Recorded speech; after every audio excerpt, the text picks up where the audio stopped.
Et oui, c'est une grosse semaine qui s'ouvre pour les marchés financiers dominés, notamment, mais pas seulement, vous allez voir, par les réunions de la Réserve fédérale américaine et de la BCE. Bonjour Véronique. Bonjour David. Véronique Riche-Flores, économiste et présidente du cabinet RF Research. Donc semaine, je le disais, qui sera très animée. Beaucoup d'indicateurs économiques, morale des entreprises en janvier, à la fois aux États-Unis, en Europe, création d'emplois, les banques centrales. Tout ça peut-il nous éclairer, nous donner plus de lisibilité, de visibilité sur ce qui se passe en matière de conjoncture économique ? En tout cas, il y a une impatience assez forte parce qu'effectivement, nous manquons de visibilité, c'est le moins qu'on puisse dire. Donc, tous ces chiffres vont être probablement assez scrutés, au-delà donc de ce que nous diront bien évidemment les banques centrales. Alors, il y a un peu de chiffres sur la fin de l'année dernière. Il ne faut pas passer trop vite au-dessus, parce qu'ils nous donneront peut-être également ou viendront affirmer ou confirmer ce qu'attendaient les marchés. On a eu le produit intérieur brut en Allemagne ce matin, donc moins 0,2%. C'est quand même assez nettement en dessous des attentes du consensus. Pas de détails malheureusement, mais ce qu'on comprend effectivement, c'est que sans reprise internationale de la demande, l'Allemagne aura sans doute du mal à retrouver des niveaux de PIB supérieurs à ce qu'on avait en 2019, puisque finalement on termine l'année 2022 sur les mêmes niveaux que la fin 2019. Des données en Chine. Début d'année, vous l'avez signalé, les premiers indicateurs du climat des affaires du mois de janvier. Là aussi, beaucoup d'interrogations, à la fois sur la situation domestique elle-même, après la levée des contraintes sanitaires. On l'aura quand ce chiffre sur la Chine ?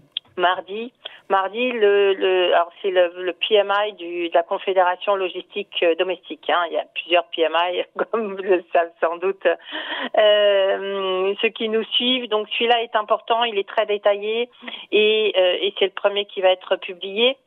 Donc, il avait beaucoup baissé. C'est celui qui, notamment dans le secteur tertiaire, s'était effondré et avait, je crois qu'on était descendu jusqu'à 39, qui est un niveau extrêmement faible, qui avait agité le spectre d'une récession qui finalement a pas vraiment eu lieu d'après les chiffres trimestriels, mais sur lequel je pense que beaucoup vont attendre un signal au moins positif sur la demande domestique. Je pense qu'il y a moins d'attentes pour l'instant du côté industriel, qui a à peu près tenu le coup d'ailleurs, mais beaucoup d'interrogations sur le comportement des ménages en Chine. Il y a la réouverture, une plus grande mobilité, on le sait, certains indicateurs nous le montrent, reste à appréhender l'ampleur de ce mouvement et sa durée, sa profondeur. Comme dans beaucoup de pays en Chine, probablement que le taux d'épargne a beaucoup augmenté ces dernières semaines, enfin derniers mois d'ailleurs. Est-ce que tout ceci nous garantit un rebond spectaculaire, au moins pendant quelques trimestres? Ce sont toutes ces questions qui vont commencer à être, qui sont en ligne de mire, y compris dès les premières données du mois de janvier. Ensuite, dans la semaine, oui. Avec des implications sur le marché des matières premières, etc. Et puis dans la semaine, alors vous avez... Il y aura la BCE, et avant la BCE, il y aura une donnée d'inflation, évidemment, que la BCE pourra se mettre sous la dent, avant de se prononcer pour une hausse de taux, que tout le monde attend à 50 points de base. Avec le risque que finalement, cette inflation qui avait fortement décru au mois de décembre, soit à peu près stable au mois de janvier en zone euro, ou décroisse très légèrement. Pourquoi? Parce que beaucoup de mesures de soutien, barrières tarifaires, etc., qui étaient intervenues ont été ponctuelles ou vont être levées et tout ceci donne le sentiment qu'effectivement on n'aura quand même pas des chiffres mirobolants en zone euro, en tout cas pas grand-chose pour aider la BCE. Il n'y aura pas un gros reflux sous 9%, c'est ça pardon que vous nous dites? Non, probablement qu'on va rester autour de 9%, un petit décru de 1 ou 2 dixièmes, mais vous voyez c'est quand même très réduit par rapport à ce qu'on a eu ces derniers mois et ce qu'attendent les marchés. Or, bien évidemment, tout ceci ne remet pas en question la perspective d'une forte baisse de l'inflation dans le courant de cette année, mais on voit bien que la sensibilité à l'évolution mensuelle des prix des matières premières et du pétrole en tout premier lieu reste dominante et que là, pour le coup, ça tend plutôt à décaler un peu le scénario de baisse de l'inflation. Donc finalement, on terminera avec le rapport sur l'emploi aux États-Unis. À 2 jours après la réunion de la Réserve fédérale, c'est pas un très bon timing. On n'aime jamais trop. C'est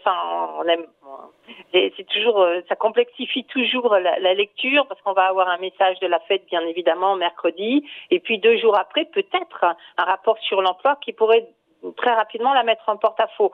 Donc tout ceci, effectivement, est à prendre en considération, au-delà, bien sûr, de la communication des banques centrales. D'où pourrait venir la surprise cette semaine entre la BCE, dont on attend 50 points de base de hausse de taux directeur? C'est dans le discours de Christine Lagarde, et pareil, les 25 points de base, ils sont quasiment acquis pour la Fed. C'est encore une fois dans le discours de la communication qu'on attend. Oui, je crois. Moi, je suspecte, compte tenu du contexte actuel, les banques centrales n'ont pas de boule de cristal, elles sont comme nous à peu près, donc elles tâtonnent, elles essayent de tirer des lignes avec toutes les incertitudes en présence. Je soupçonne qu'on ait beaucoup moins de guidance pour la politique à venir ou leurs actions de prévision, voilà, de direction, que ce qu'anticipent ou ce qu'espéreraient les marchés. Je pense que c'est là qu'on pourrait avoir des déceptions, c'est-à-dire des discours finalement assez alambiqués qui nous disent pas trop ce que les banques ont l'intention de faire, tant qu'elles sont probablement assez incertaines elles-mêmes. Je pense que c'est un petit peu là la surprise sur les décisions. Qui pourrait décevoir, cette incertitude, ce brouillard dans lequel elles sont, pourrait inciter les investisseurs à la prudence et une forme de déception?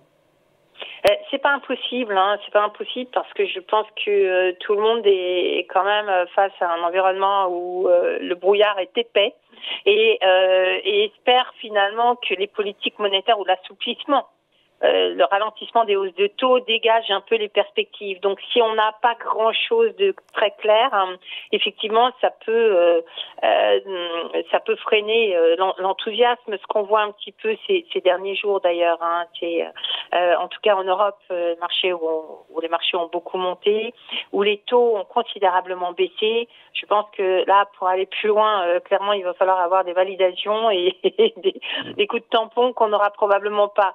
Donc, je pense que les marchés vont être probablement plus prudents, y compris par rapport, donc notamment si les banques centrales sont un peu moins précises, et je pense qu'elles ont une bonne raison de l'être. Allez, merci beaucoup. Explication et point de vue signé Véronique Riche-Flores, économiste, présidente du cabinet Ref Research. Merci Véronique, bonne semaine. Bonne journée. Ciao.